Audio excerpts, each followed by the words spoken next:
Life is short, spend it wisely. The first time Daniel Mercer understood that life was short, he was 8 years old and standing on a wooden chair in his grandmother's kitchen. The kitchen smelled of cinnamon and boiled milk. Outside, rain tapped gently against the window panes, and the world seemed small and safe. His grandmother, Eleanor, stood beside him, guiding his hands as he stirred batter in a wide ceramic bowl. "Not too fast," she said softly. "If you rush it, you'll miss the way it changes." Daniel slowed his stirring. He watched as flour dissolved into milk, as eggs disappeared, as something messy turned smooth. He didn't know it then, but that moment, simple and ordinary, would anchor him decades later. Eleanor was a small woman with silver hair she braided each morning. She had eyes that seemed to see more than they revealed. She lived alone in a small house at the edge of town, where the road bent toward fields that rolled out like a green ocean. Daniel loved visiting her. Unlike his parents, who were always busy, his father with work, his mother with errands, Eleanor had time. She had time to listen to his stories about school. Time to walk with him to the pond and show him how dragonflies skimmed the water. Time to teach him how to bake bread and how to sit in silence without feeling uncomfortable. One afternoon, while they shelled peas together on the porch, Daniel asked her, "Grandma, how long do people live?" Eleanor smiled faintly. "Long enough to decide what matters," she replied. "That's not a number." She laughed. "No, it isn't." He frowned. "Do you think I'll live to be 100? Maybe," she said. "But whether you do or not, it will feel shorter than you think." Daniel considered that. 100 years seemed impossibly far away. It was more than 10 times his current life. It was infinity. "You make it sound like it goes fast." "It does," she said gently. "Like summer." He looked out at the bright green fields and couldn't imagine them ever fading. Years passed, as they tend to do without permission. Daniel grew taller. The wooden chair in the kitchen was no longer necessary. He entered high school with restless energy and a mind crowded with ambitions. He wanted to be successful.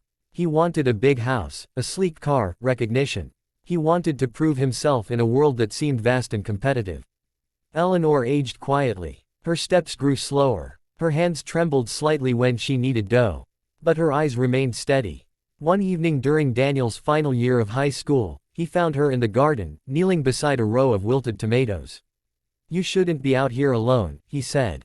"I'm not alone," she replied, brushing soil from her palms. "I'm with the tomatoes." He rolled his eyes affectionately. "You know what I mean." She studied him. "You're thinking about leaving." "I got into Westbridge University," he said, unable to hide his excitement. "It's 3 states away. They have one of the best business programs in the country." "That's wonderful," she said. "It's expensive," he added. "But I'll get a good job. I'll make it back." Eleanor nodded slowly. "What kind of job?" "Finance, probably. Maybe investment banking. Something big." "And what will you invest in?" "Companies," he said impatiently. She tilted her head. "And your time?" He shrugged. "Time comes later. First, I have to build something." Eleanor reached out and placed her soil-stained hand over his. "Just remember, Daniel, what you build will ask for your days. Make sure it's worth them." He smiled politely. He didn't fully understand her warning. He believed in effort and reward, in climbing ladders, in winning. He believed there would always be more time. Westbridge University was everything Daniel imagined: sprawling stone buildings, competitive students, professors who spoke quickly and expected quicker answers. He thrived in the intensity. He studied late into the night. He joined clubs. He networked relentlessly. He interned at prestigious firms during the summers, where glass towers replaced green fields and fluorescent lights replaced sunlight. He told himself he was investing in his future. When Eleanor called, he sometimes let it go to voicemail. He would call back later, he promised. Sometimes he forgot. During his 3rd year, his mother phoned him on a cold February morning. "Daniel," she said quietly, "Grandma fell last night." He felt a flicker of guilt. "Is she okay?" "She's in the hospital." He drove home that weekend. The hospital room smelled of antiseptic and artificial air. Eleanor lay in the bed, smaller than he remembered. Tubes snaked around her arms.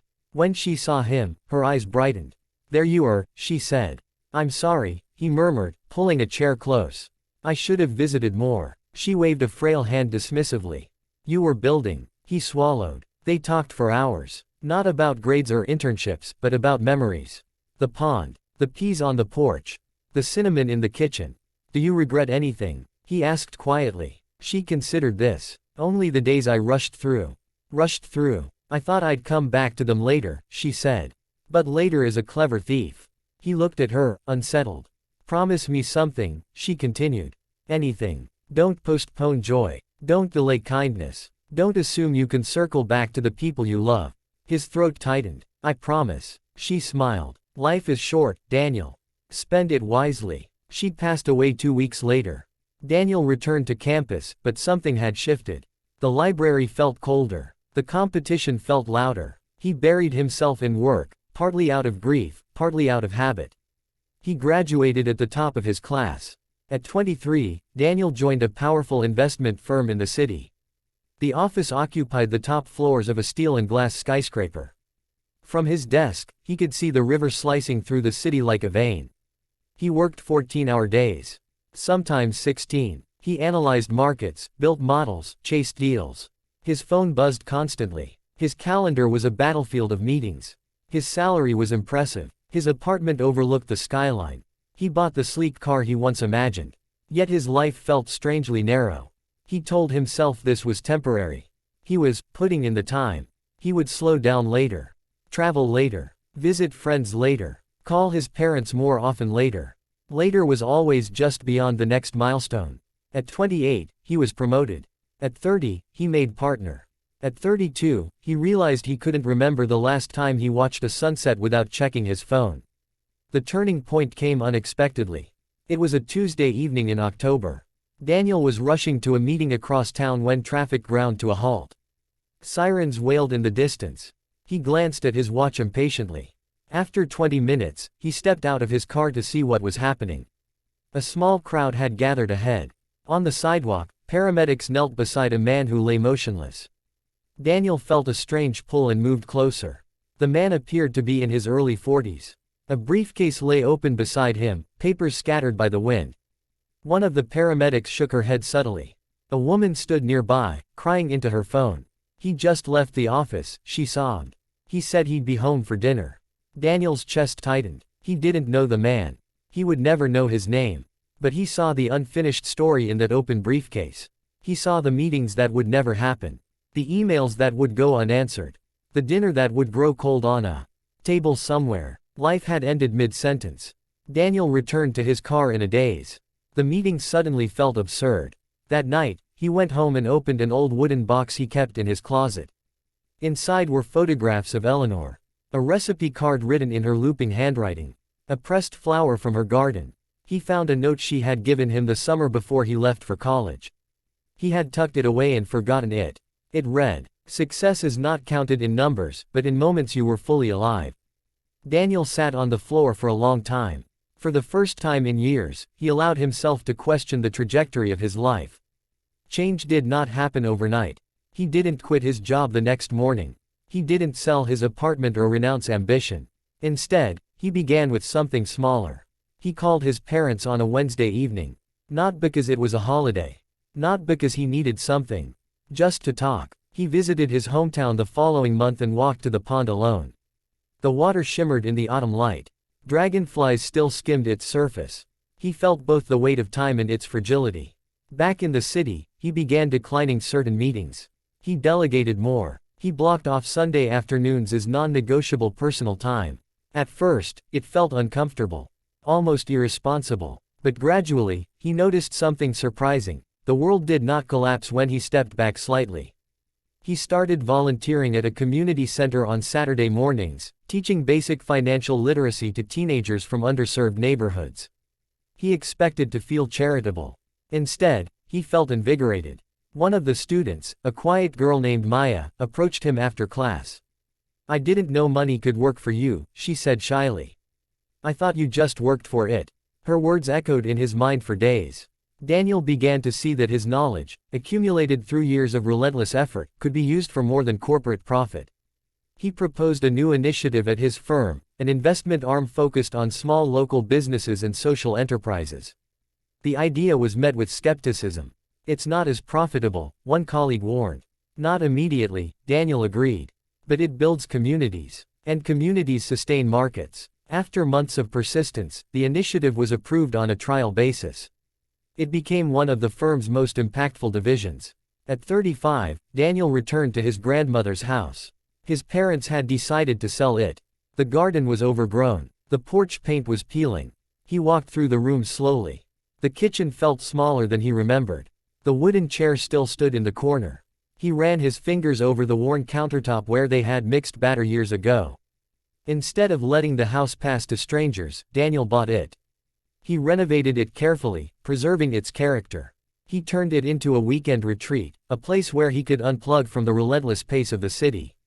He invited friends. He hosted small dinners. He taught his niece how to bake using Eleanor's recipes. One summer evening, as the sun dipped below the fields, Daniel sat on the porch shelling peas alone. He realized something profound. Life had not become longer. His days were still finite, still slipping by. But they felt fuller. He still worked hard. He still pursued excellence. But he no longer measured his worth solely by titles or income. He measured it by presence. By relationships. By the quiet satisfaction of contributing to something beyond himself. He had not abandoned ambition. He had redirected it. Years later, Daniel stood in the same kitchen, this time with his own son balanced on a wooden chair. "Not too fast," Daniel said, guiding small hands as they stirred batter. "If you rush it, you'll miss the way it changes." His son looked up at him. "Dad, how long do people live?" Daniel smiled, hearing the echo of his childhood. "Long enough to decide what matters," he replied. "That's not a number." He laughed softly. "No, it isn't." He thought of Eleanor. Of the hospital room. Of the man on the sidewalk. Of the countless ordinary moments that could have been overlooked. "Does it go fast?" his son asked. "Yes," Daniel said honestly. "Like summer." His son frowned thoughtfully. "Then we should have fun now." Daniel felt a swell of gratitude. "Yes," he said. "We should." That evening, after his son was asleep, Daniel stepped onto the porch. Fireflies blinked in the darkness. The air smelled faintly of earth and distant rain. He understood now that spending life wisely did not mean squeezing every minute for productivity. It meant choosing intentionally, what to pursue, what to release, whom to love, when to pause. Life was short, not in a way that demanded panic, but in a way that invited attention. Daniel closed his eyes and listened to the quiet hum of the night. He felt no urge to rush it. No desire to be elsewhere. For the first time in his life, he wasn't waiting for later. He was here. And that, he finally understood, was enough.